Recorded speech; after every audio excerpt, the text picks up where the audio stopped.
Hello दोस्तों, मेरे channel में आप सबका स्वागत है। आज की वीडियो में फिर कुछ नया सीखने की कोशिश करेंगे, तो वीडियो को एंड तक जरूर देख लेना, क्योंकि इस वीडियो में आपको कुछ ना कुछ ऐसा सीखने को मिलेगा जो आपके फ्यूचर में काम आएगा। तो वीडियो को एंड तक जरूर देख लेना। और अभी तक आपने मेरा चैनल सब्सक्राइब नहीं करा तो सब्सक्राइब कर लेना और बेल आइकन को प्रेस कर लेना, जिससे आपको वीडियो की हर एक नोटिफिकेशन मिल सके। जैसे कि आप सब लोग जानते हैं कि अभी ट्रेडर्स में मैंने आपको रूल नंबर 3 के बारे में बताया था कि आपको रूल नंबर 3 याद है तो मुझे कमेंट करके बताइए, नहीं तो मैं बताता हूँ रूल नंबर 3 क्या था। रूल नंबर 3 हमारा यह है कि आपको एक प्रॉफिट बुकिंग करनी पड़ेगी। देखो, सबसे पहले तो आप इन्वेस्टमेंट कर रहे हो या ट्रेडिंग, नंबर 1। वैसे तो हम ट्रेडिंग ही करते हैं, ट्रेडिंग कब इन्वेस्टमेंट में बदल जाती है वो सिचुएशन पे डिपेंड करता है। फिर इस सब के बाद हमें एक प्रॉफिट बुकिंग और एक स्टॉप लॉस दोनों लगाना जरूरी हो जाता है, जिससे कि हम आपको आगे बढ़ा सकें। प्रॉफिट बुक करके हमारा प्रॉफिट बढ़ेगा और स्टॉप लॉस लगाने से हमारा पूरा पैसा जीरो होने से बच जाएगा। तो आइए मैं आपको सबसे पहले ट्रेडर्स में लेके चलता हूँ और दिखाता हूँ कि आज मैंने इन जो मेरा रूल नंबर 3 है उसको कैसे फॉलो करा है। जैसे कि आप लोग देख रहे हैं, मैंने ट्रेडर्स ओपन किया है। यहाँ पे मैंने एक ट्रेड ली हुई थी, दिखा देता हूँ आपको। ये देखिए, जब मार्केट ऊपर की तरफ ओपन हुई थी तो मैंने ये यहाँ पे 1000 रुपये की क्वांटिटी बाय कर रखी थी नो की साइड पे, जैसे कि आप देख रहे हैं। तो यहाँ पे ये पूछा गया था जो हमारी निफ्टी 50 है क्या वो क्लोज होगी 18,313.6 के ऊपर, यस और नो। अगर इसके ऊपर क्लोज होगी तो यस हो जाता, और इसके नीचे क्लोज होती है तो ये नो हो जाता। तो मैं आपको एक चीज़ दिखा देता हूँ सबसे पहले तो कि ये कहाँ पर क्लोज हुई है और एक्चुअली में हुआ क्या है। यहाँ पर आते हैं हम, इसकी वेबसाइट में आ जाते हैं। तो कई बार आप निफ्टी में साइड ट्रेड करोगे तो आपके साथ भी ये पॉसिबिलिटी हो सकती है। ये देखिए, यहाँ पे निफ्टी कहाँ क्लोज हुई है, 18,315। इस वाले लाइन को आप याद रखना, 18,315। और यहाँ पे देखो क्या दिखा रहा है, और यहाँ पे पूछा गया था 18,313। तो मतलब ये जो है वो यस हो चुका है। यहाँ पे मेरा जो इवेंट है वो नो हो गया। अब इसमें आपको मैं एक चीज़ में सिखाना चाहता हूँ जो आपको बाद में काम आएगा। दिखाता हूँ, एक मिनट। ये देखिए, ये शेयर मार्केट का लाइव चार्ट चल रहा था। ये देखिए हम यहाँ पे, मैंने जब इसका स्क्रीनशॉट खींचा, क्या 3:31, 3:30 बजे हमारी मार्केट क्लोज हो जाती है, जैसे कि आपको पता है शेयर मार्केट। तो ये क्लोज तो हो गया था 311 में, लेकिन जब ये सेटल हुआ है तो ये कहाँ पे क्लोज हुआ है, 315 पे, मतलब 18,315 पे। तो ये चीज़ आपको हमेशा ध्यान रखनी है। क्लोज होने पे सेटलमेंट कई बार ऊपर की तरफ होता है, कई बार नीचे की तरफ होता है। ऐसी सिचुएशन में अगर आप कभी फंस जाते हो तो आपको क्या करना चाहिए, ये देखिए 315 पे ही क्लोज हुआ है, मतलब सेटल हुआ है। क्लोज तो वो 311 पे हो गया था, लेकिन सेटलमेंट होने के बाद कुछ पॉइंट ऊपर नीचे हो जाते हैं। तो यहाँ पे कुछ पॉइंट ऊपर नीचे होने की वजह से मुझे यहाँ पे हो चुका है लॉस पूरे 500 रुपये का। ये देखिए मुझे पूरे 500 रुपये अब जीरो हो जाएंगे।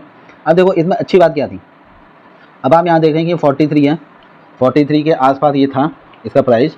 यहाँ पे मैंने 1000 रुपये का बाई कर रखा था।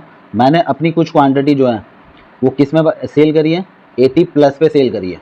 ठीक, मतलब कुल मिला के मैंने अपना जो इन्वेस्टमेंट है वो निकाल लिया है, और जो बचे हुए अमाउंट थे उसको यहीं पे रख दिया कि उससे या तो मुझे प्रॉफिट होगा या लॉस होगा। लेकिन एक चीज़ मैं बताऊँ आपको, अब यहाँ पे इसका प्राइस ना चेंज नहीं हो रहा था।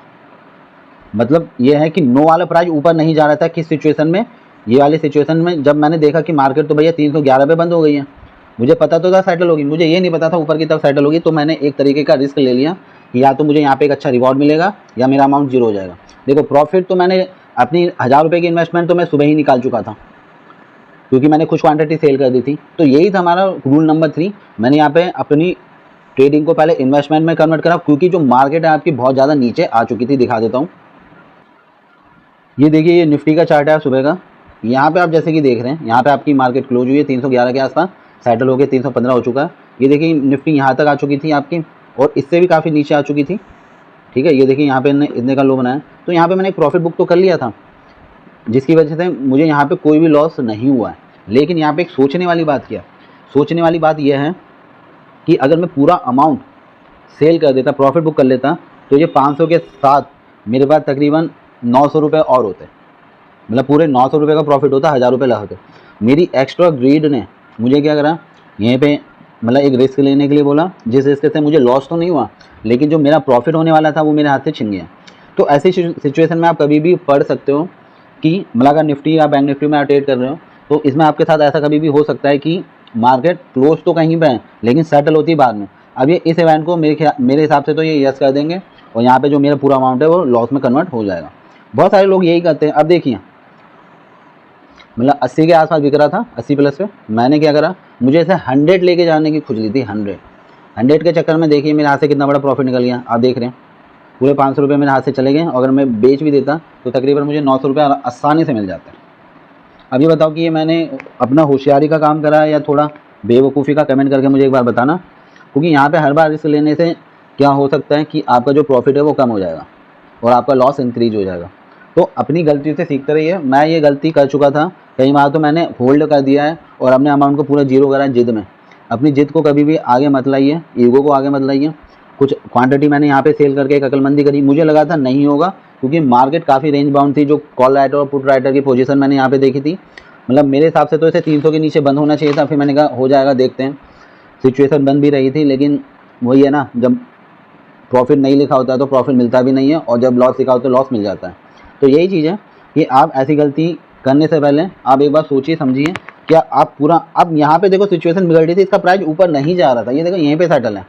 मैं चाहता तो मैं अगर कुछ क्वांटिटी भी सेल कर देता ना, तो मैं अपने 500 रुपये में से 300 रुपये तो बचा ही लेता, 300 या 400 रुपये, ज़्यादा 100 रुपये का लॉस होता, वो मैं सुबह प्रॉफिट बुक कर चुका था। तो लॉजिक नंबर यही है कि अगर आप सही से काम करोगे तो आपको एक अच्छा प्रॉफिट हो सकता है।